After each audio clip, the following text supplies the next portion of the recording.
Hey guys, Brendan Fraser plays another excellent dramatic role, but was it enough to carry the entire film by himself? Watch this.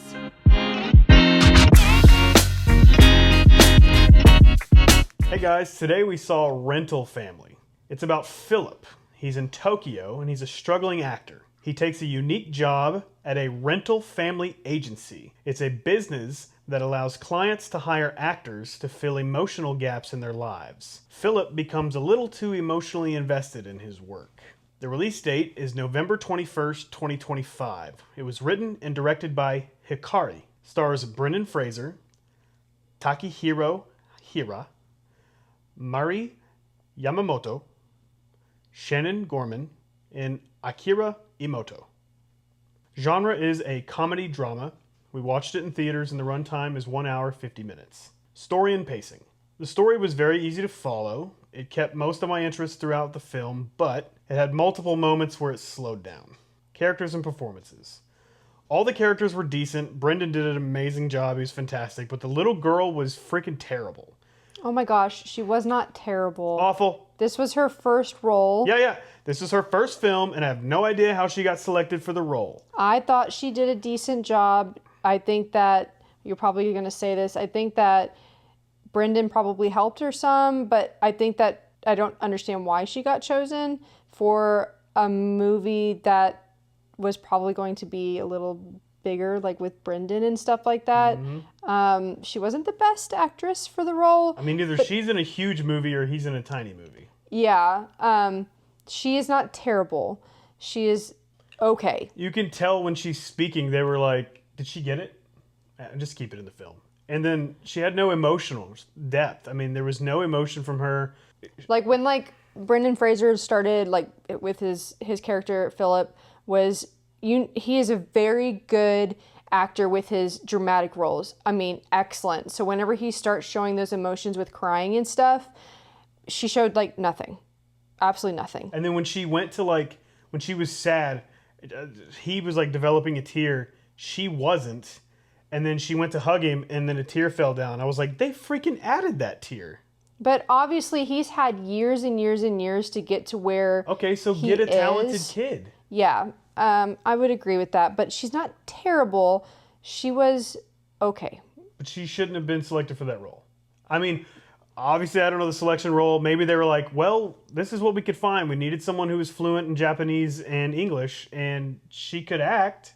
And they were like, well, this is what we have for the budget. So, but I said, maybe I'm a heartless savage. I don't live in a world of make-believe in rainbows. I'm just telling you how it is. She wasn't good. I mean, maybe Brendan brought out the best in her. I mean, I don't understand why maybe they couldn't have found a child that could learn either or, because, I mean, he literally learned. Yeah, he learned friggin' Japanese. Yeah, so, I don't know. Brendan showed incredible emotion throughout, and he was great as always. Visuals and style. A lot of the time when they filmed in heavily trafficked areas, it looked kind of cheap. It definitely didn't look like Brendan Fraser level. Like if they were in mainly subway areas, I thought it looked like it was documentary kind of filming. So I don't know if they... I think that's what kind of they were going for, though. But they didn't film that the rest of the movie. It was only when they were in that area. As far as standout visuals or memorable shots, there's a part where Brendan's character does some traveling across Japan, and it's absolutely beautiful. Gorgeous. A beautiful area. Sound and music. Sound design definitely heightened emotion, and I like the way that some of the scenes had the music very gently eased in. It was very nice. Themes and message. At its heart, Rental Family is about how deeply people crave human connection, even if it's artificial or transactional. And family is something that you create. It's not necessarily something that you're born into. All three of our kids are adopted, so we totally understand that. Emotional reactions. Laughter throughout, sadness in a couple scenes, and some happiness. Direction and writing. The writing was creative with a small amount of predictability. As far as standout scenes, there's such a beautiful moment that Brendan's character has with the old man character. It's really touching scene. Yeah, the scene that he's talking about, there's a lot of scenes throughout the movie that bring some emotion out in you, like he said, but this scene specifically was the only scene that I actually got teary-eyed. Yeah. Are you talking about where he digs?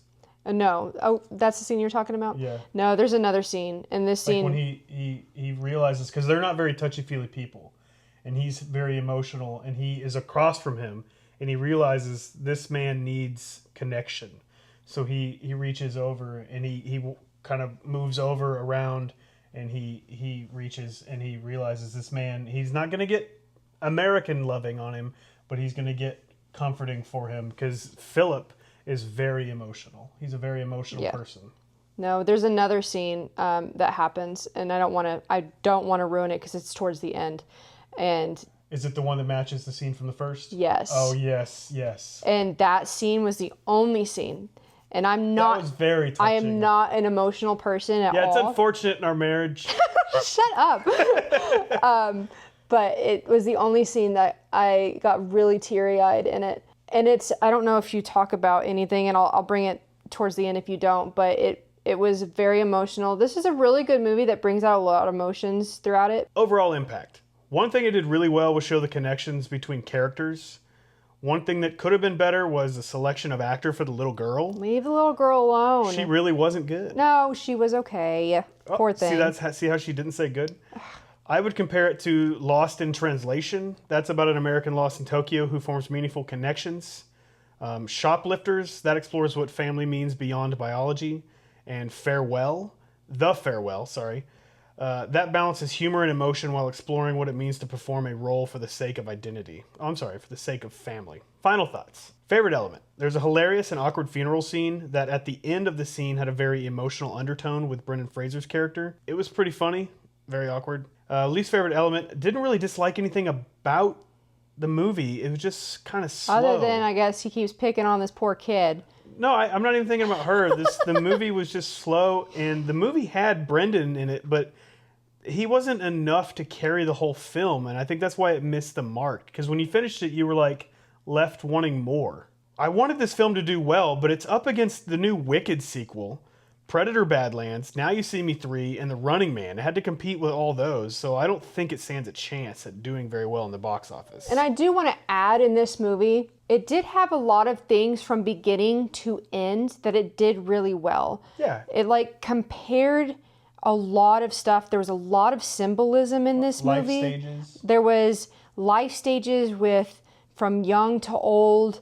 There was a lot of death symbolism in there. They should have had a baby born, and we could have done the full spectrum. Yeah. And a lot of family symbolism, like he mentioned as well.